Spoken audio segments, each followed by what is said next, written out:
A special thank you to each of our subscribers who make this channel possible. Here's today's story.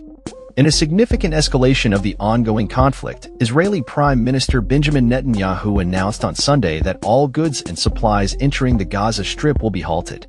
This decision comes in the wake of Hamas's refusal to accept a proposed framework for extending ceasefire negotiations, which has raised concerns over the humanitarian situation in the region. The announcement was made via a post on X, where Netanyahu's office stated, "Israel will not allow a ceasefire without a release of our hostages. If Hamas persists in its refusal, there will be additional consequences."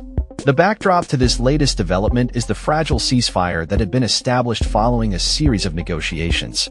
The first phase of this ceasefire included a temporary increase in humanitarian assistance and the release of hostages.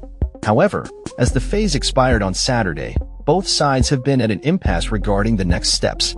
Israeli officials had previously expressed support for extending the ceasefire, particularly through significant religious observances such as Ramadan and Passover, which culminate on April 20th. Hamas, on the other hand, has vehemently condemned Israel's decision to cut off aid, labeling it as cheap extortion, a war crime, and a blatant attack on the ceasefire agreement. In a statement, the group claimed that this action is a continuation of a genocidal campaign against the Palestinian people and a blatant act of blackmail aimed at depriving an entire population of basic necessities including food, water, and medicine. The conflict between Israel and Hamas reignited dramatically on October 7, 2023, when Hamas launched a surprise assault that resulted in the deaths of approximately 1,200 Israelis and the abduction of over 251 individuals.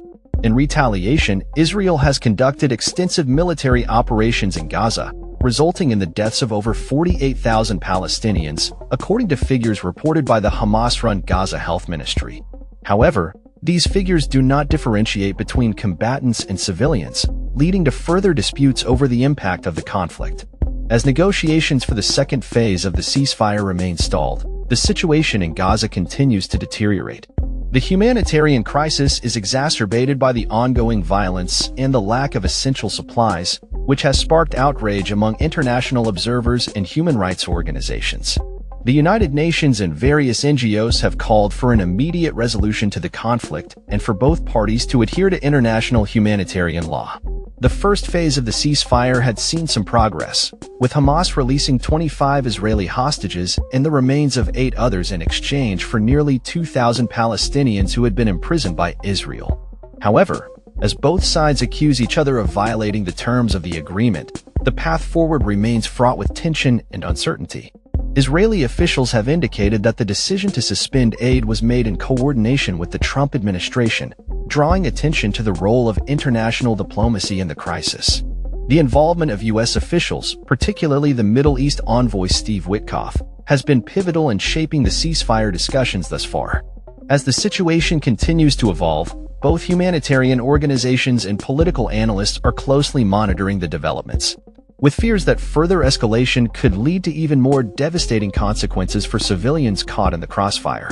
The world watches as the conflict unfolds, hoping for a resolution that prioritizes peace and the welfare of all affected individuals. That's all for this story. We upload videos every day covering many different subjects, so hit that subscribe button to stay informed. Thanks for watching.